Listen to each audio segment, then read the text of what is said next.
इस कार्यक्रम के पुण्यार्जक हैं मैसर श्री जोरावरमल बिमल कुमार बगड़ा, श्रीमती सरिता देवी बगड़ा, विकास प्रीति बगड़ा, विशाल नेहा बगड़ा, आदित्य चारू बगड़ा, विवान बगड़ा, हृदांश बगड़ा एवं प्रितांश बगड़ा। यहाँ पर आचार्यगण अपने प्रवचनों में कह रहे थे कि चित्त स्वस्थ है तो चारित्र स्वस्थ है। यदि चित्त स्वस्थ ना हो तो कभी प्रवचन करने नहीं बैठना, स्वाध्याय करने नहीं बैठना। क्यों? मन यदि आपका अशांत है, मन में यदि किसी प्रकार के संक्लेश विकल्प चल रहे हैं तो सामने आप पढ़ोगे कुछ और समझोगे कुछ। होता है ऐसा एक बार, जब मन हमारा खराब होता है, मन अच्छा नहीं होता, तो सामने प्रवचन चल भी रहा होता ना तो सुनाई हमको कुछ और ही आता है, कहाँ कुछ और जा रहा होता है लेकिन सुनाई कुछ और आता है, अथवा ऐसा लगता है जैसे हमारे लिए कह रहे हो। एक बार क्या हुआ, एक सागर में एक बड़ी प्रवचन सभा चल रही, बहुत बड़ी सभा चल रही। एक महाराज जी प्रवचन कर रहे हैं, और प्रवचन कर रहे हैं तो इसी कसाय के ऊपर प्रवचन कर रहे हैं कि जब घर में क्रोध आता है, लड़ाई होती है, झगड़ा होता है, तो तीन तीन दिन तक घर में चूल्हा नहीं जलता, तो खाते नहीं खाना, वो गुस्सा में भूखे रहते हैं। ऐसा वे अपना प्रवचन कर रहे सामान से। तभी एक पंडित जी खड़े हो गए बीच सभा में, बोले महाराज आपको हमारे घर की केक कहाँ मिल गई? महाराज आपको हमारे घर की केक क्या मिल गई? आपने सबके सामने क्यों हमारे घर की बोली? तो महाराज बोले भैया हमें क्या पता, तुम्हारे घर में 3 दिन से चूल्हा नहीं जला, तुम्हारे घर में लड़ाई, तुमने जरूर सबसे कह दी कि हमारे घर में लड़ाई है 3 दिन से। तो जब मन अशांत होता है तो ऐसा लगता है सामने वाला जो कह रहा है वो मेरे लिए कह रहा है, हमको ही ट्रेंड कस रहा है, हमारी हंसी उड़ा रहा है, मन अशांत है। आप देखो जब कोई व्यक्ति खुश होता है, आप मजाक भी कर दो, कुछ भी कहते रहो तो उसको फर्क नहीं पड़ता, खुश रहता है वो, हाँ हंसी में निकाल देता है। और जब उसका मन अशांत होता है तुम थोड़ा सा ही कुछ कहते हो ना तो उसको और बुरी लग जाती है। तो ऐसे ही आचार्य कह गए जब चित्त अस्वस्थ हो तो स्वाध्याय करने मत बैठो उसमें, क्योंकि तुम उल्टा सीधा समझ लोगे। दिमाग में तो कुछ और ही चल रहा है, दिमाग में तो कुछ और ही बात चल रही है। इधर अच्छी खासी लड़ाई हो गई, बहुत तेज लड़ाई हो गई, और स्वाध्याय का समय भी था, जैसे तैसे लड़ाई खत्म होकर नहीं आप सीधे बैठ गए।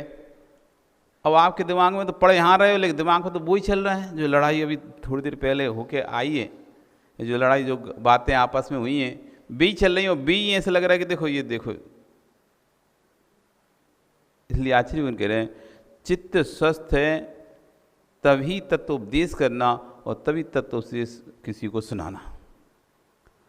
जब तक तत्व का ज्ञान नहीं है तो ज्ञाता नहीं है, जब तक वक्ता बनने के भाव मत लाना। जिस विषय के ज्ञाता नहीं हो उस विषय में बोलना भी नहीं। एक विषय ध्यान रखना चाहिए। कुछ लोगों की आदत है हर विषय में बोलने की, हर विषय में अपनी सलाह देने की। यार क्या हो रहा है, क्या बता, हमें भी बताओ, हमें भी बताओ। जिस विषय के हम ज्ञाता ना हो उस विषय में कभी भी सलाह नहीं देना चाहिए। जिस विषय को हम नहीं जानते हो उसको ये कह के अच्छा है कि हम नहीं जानते, लेकिन ये नहीं सोचा लोग क्या कहेंगे, अरे ये नहीं जानता, उसमें अपनी सलाह देना शुरू कर दिए। नहीं, आप यदि किसी विषय में नहीं जानते, कोई आप अच्छे भले लोग आपको पंडित मानते हैं, विद्वान मानते हैं, लेकिन आप विद्वान किसी और विषय के हो। सुनील तुम टीचर हो ना, प्रोफेसर हो, अपने विषय के प्रोफेसर हो, अपने विषय को अच्छी तरह से पढ़ा सकते हो, लेकिन जो विषय नहीं आता उसके लिए नहीं। अब तुम्हारा प्रसिद्धि बहुत अच्छे ज्ञानी मान साहब है, ज्ञानी टीचर है, बहुत अच्छे विद्वान टीचर है, अब किसी ने दूसरा विषय पूछ लिया, अब तुमको आ ही नहीं रहा, और तुम जुगाड़ तुगाड़ लगा कर उसको उत्तर दे रहे। नहीं तो ये क्या कहेगा यार महाराज साहब को, टीचर शिक्षक कुछ जानते नहीं है, सर कुछ जानते नहीं है, प्रोफेसर कुछ जानते नहीं है। तो अपनी वो बात को सर ना बचाने के चक्कर में आदमी इधर उधर से पूछ पाछ के जुगाड़ देता है। कोई विषय तुमको आता नहीं है और तुम्हारी उस विषय में प्रसिद्धि हो जाए कि ये तो विषय इनको बहुत आता है और लोग पूछने आए, तो अब क्या करो, आप इससे पूछ के उससे पूछ के उस उत्तर दे रहे। तो कह रहे हैं कि आचार्यगण कि जब जिस विषय के ज्ञाता ना हो तो ये कहना ठीक है हम इस विषय में नहीं जानते हैं, ना कि उस विषय का इधर उधर से जुगाड़ तुगाड़ करके उत्तर देना, क्योंकि ज्ञाता बिना वक्ता नहीं बनना चाहिए। जब भी वक्ता बने तो पहले उसे अच्छे से ज्ञाता होना चाहिए। चाहे घर में किसी बात को बोलो तो पहले उस बात का ज्ञान होना चाहिए आपको। आधी रोटी पे दाल मत लाओ, मतलब बीच में खून जाता है ना कोई व्यक्ति, ज्ञान होता नहीं है किसी विषय का, क्या चर्चा चल रही क्या चर्चा नहीं चल रही, और बीच में खून जाता है। हाँ, ऐसा होना चाहिए। दूसरे का सपोर्ट करने लगता, वो कहते भाई तुम्हें पहले पूरी बात तो समझो, किसका सपोर्ट कर रहे हो, किस लिए सपोर्ट कर रहे हो, तुम्हें पूरी बात ही नहीं पता। और जब पूरी बात नहीं पता और व्यक्ति बीच में बोलने लगता है, सो अनर्थ हो जाता है। जितने भी अनर्थ हुए हैं वो किस पर हुए हैं? बात अच्छी तरह से नहीं समझने के कारण, बात अच्छी तरह से जानने के नहीं कारण से अनर्थ होते हैं। पूरी बात समझी नहीं, अधूरी बात सुनी और अधूरी बात सुनकर निर्णय ले लिया, वो सारे अनर्थ हो गए। कितने आप सीरियल, टीवी सीरियल के माध्यम से दिखाया जाता है कि पूरी बात नहीं सुन के आधी बात में उसने निर्णय ले लिया, और बाद में जब पूरी बात पता चली तो बड़ा दुख हुआ उसे। कितने देखे। तो वो भले काल्पनिक हैं, लेकिन फिर भी बात तो यही कह रहे हैं कि बात अधूरी सुनकर निर्णय नहीं लेना, बात अधूरी सुनकर बोलना नहीं, पूरी जब तक आप अच्छे से ज्ञाता नहीं हो जाओ किसी विषय के, तब तक वक्ता मत बनो। पूरे अच्छे समझ लो, ज्ञाता बने जो वक्ता बन जाते हैं वे स्वपर के बैरी हैं, अपने भी बैरी हो जाते हैं और दूसरे की बैरी हैं। क्योंकि स्वयं को भी पूरा ज्ञान नहीं है तो स्वयं तो अज्ञानी है ही, और दूसरे को भी पूरा ज्ञान नहीं दे पाएंगे। दूसरे के लिए भी उल्टा सीधा ज्ञान देंगे तो वो भी बेचारा राह से भटक जाएगा। तो स्वपर की बैरी, स्वयं तो मिथ्यात्व में डूबेंगे ही, दूसरों को भी मिथ्यात्व में डुबा देंगे। वाहन चालक और वक्ता, इन दोनों को ज्ञाता होना चाहिए।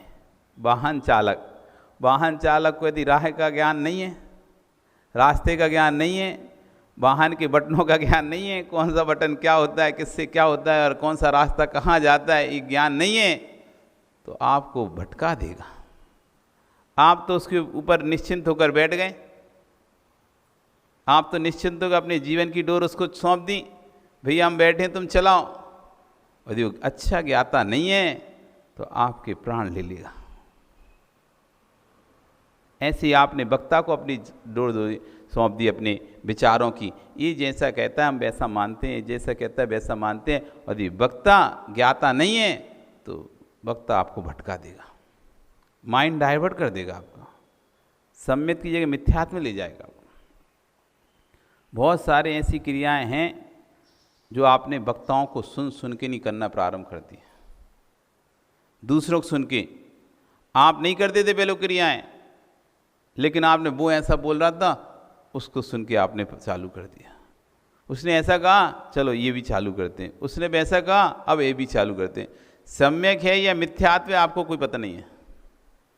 वो क्रिया सम्यक है या मिथ्यात्व नहीं पता, आपको तो इतना पता है। वो हमारे यहाँ एक पंडित जी आए थे, एक भैया जी आए थे, उन्होंने ऐसा बोला तो हमने वैसा करना, उस दिन से वैसा शुरू कर दिया। अब वो सम्यक भी हो सकता है, मिथ्यात्व भी हो सकता है, सही भी हो सकता है, गलत भी हो सकता है। इसलिए वक्ता को बहुत ज्ञाता होना चाहिए।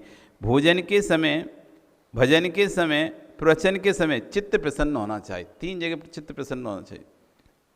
भोजन करते समय आप भोजन कर रहे हो, खाना खा रहे हो, यदि आप दुखी मन से खाना खा रहे हो अथवा संक्लिष्टता के साथ लड़ते लड़ते, गालियाँ देते देते, चिल्लाते चिल्लाते, इधर कौर भी खा रहे हो, उधर गालियाँ भी दे रहे, चिल्ला भी रहे, घर में लड़ाइयाँ होती हैं तो खाते भी रहते हैं, लड़ते भी रहते हैं। एक कौर खाएंगे और जब वो गले से नहीं उतरा तो एक गाली निकालेंगे, फिर जब तक दूसरा कौर तोड़ेंगे, जब तक मुंह पे ले जाएं, जब एक आध दो गाली दे के फिर दूसरा कौर खाएंगे, जब तो सामने वाले सुनेंगे उतनी देर। वो सामने वाले को रिप्लाई का मौका देना पड़ेगा ना, तुमने कुछ बोला है, अब सामने वाला जो बोलेगा उतनी देर तक लिए खा लिया, और जैसी वो तुम्हारा गड्ढा वो चुप हुआ सो तुम चलो। तो कह रहे भोजन के समय, भोजन से प्रसन्न चित्त रहना चाहिए।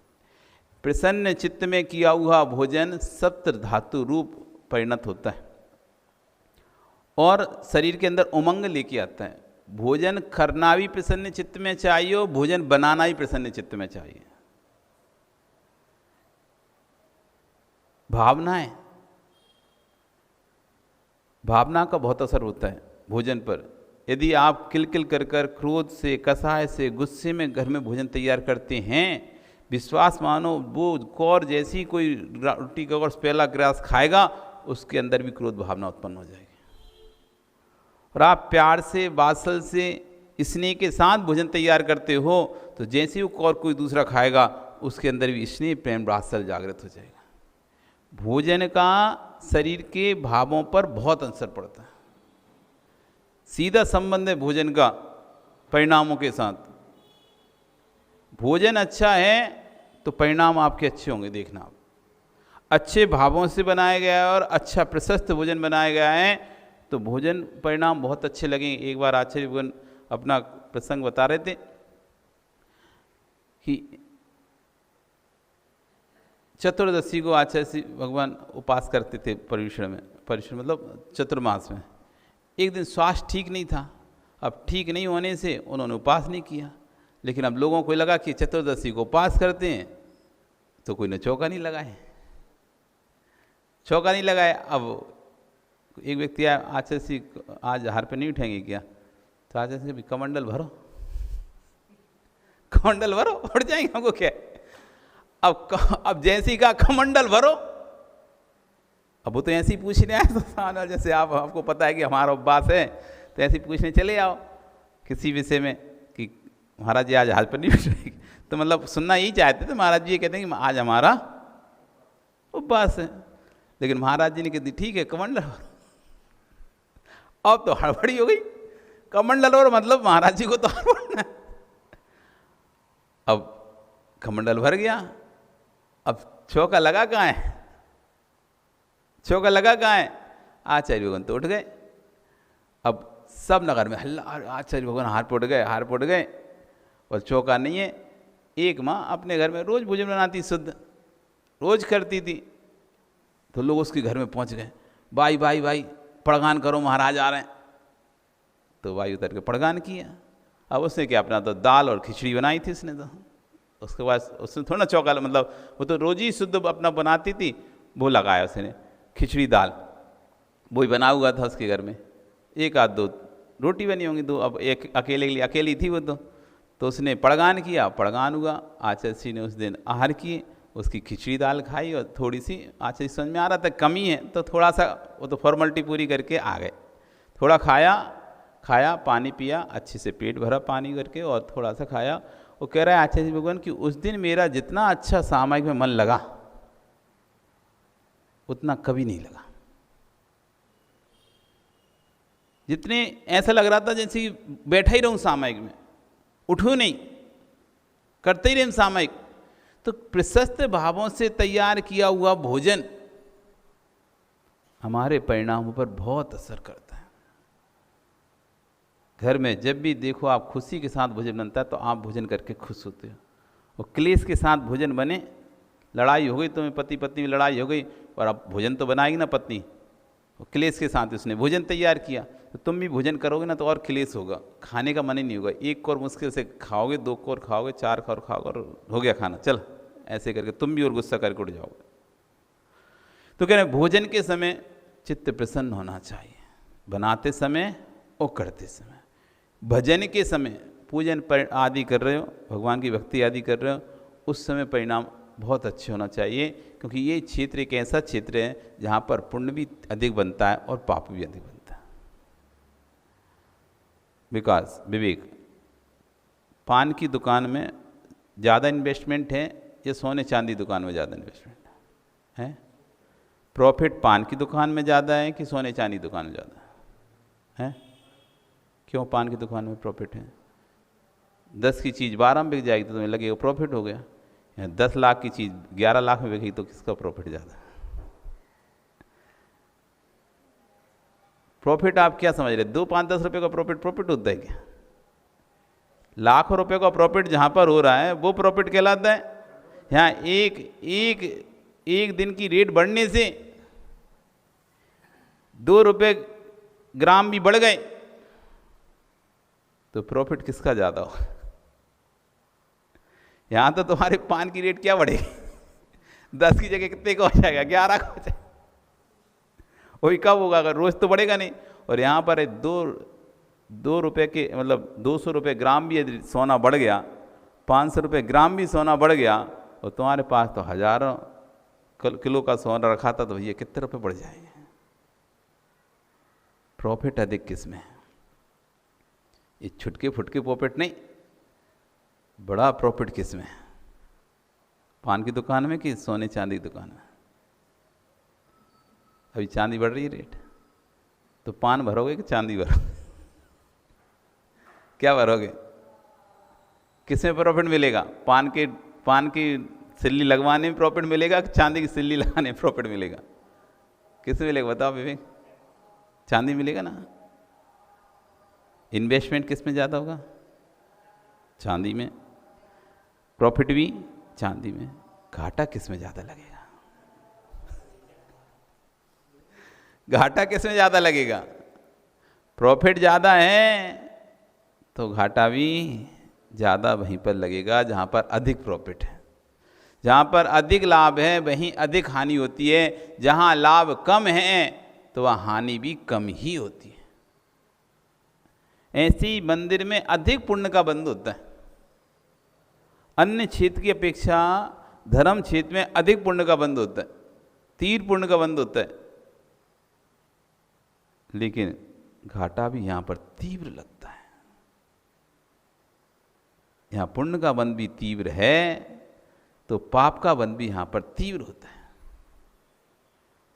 जितना तीव्र पुण्य बंध जहाँ पर बंधेगा उतना तीव्र पाप बंध भी, निगत्ति निकाचित कर्म का बंध भी यहीं होगा, और असंख्यात गुणी कर्मों की निर्जरा भी यहीं होगी। कर्मों की असंख्यात गुणी निर्जरा प्रभु जी की भक्ति जिनवराणाम खीदी पूर्व संचय कम्मम, जिन्हें देव की भक्ति पूर्व संचित कर्मों का क्षय कर देती है। पर इनके पास संक्लेशता करने से निगत्ति निकाचित कर्म का बंध भी बनता है। ऐसा कर्म का बंध जो फिर भोगना ही पड़ता है, उसका निवारण नहीं हो पाता। तो प्रॉफिट अधिक तो लॉस अधिक। इसलिए कहने भजन के समय भगवान के पास आओ, गुरु के पास आओ, प्रसन्न चित्त आना चाहिए। अहो भाग्य हमारे जो आज प्रभु के दर्शन हुए। आज हमको ये मेरा सौभाग्य अवभाग्य है कि आज मुझे भगवान की भक्ति करने मिल रहा है। नहीं तो कितने जीव हैं पड़े हैं सब पलंग पे, सो रहे हैं, कुछ नहीं कर रहे। कौन उठे कौन जाए, पानी बरस रहा है, हो गया कभी होगा देखेंगे। लेकिन बिल्ले जीव हैं जो नहीं, मेरा आवश्यक कार्य भगवान की भक्ति किए बिना तो मैं रह लूँगा नहीं। तो भजन के समय चित्त का प्रसन्न होना बहुत आवश्यक है। जितनी प्रसन्न चित्त से आप भगवान की भक्ति करोगे उतना तीव्र असाता वेदनी कर्म का क्षय होगा और साता वेदनी कर्म को उदय आएगा। फिर कह रहे हैं अंत में भोजन भजन और प्रवचन। प्रवचन के समय जितना प्रसन्न चित्त रहोगे उतने अच्छे से तत्व का उद्घाटन होगा, अच्छे तत्व निकलेंगे अंदर से। क्यों कह रहे हैं आचार्यगण? कह रहे हैं कि अशुभ चित्त होगा तो प्रवचन भी दूषित हो जाएगा, भोजन भी दूषित हो जाएगा और भजन भी दूषित हो जाएगा। कड़वी तुमड़ी में दूध डाल दोगे तो तुमड़ी दूध खराब होगा। यदि पात्र आपका खराब है तो उसमें कुछ भी डालोगे वो चीज़ खराब हो जाएगी। कितनी भी अच्छी से ऐसी मिष्ट सुंदर वस्तु भी क्यों ना हो, यदि पात्र बेकार है तो वस्तु बेकार हो जाएगी।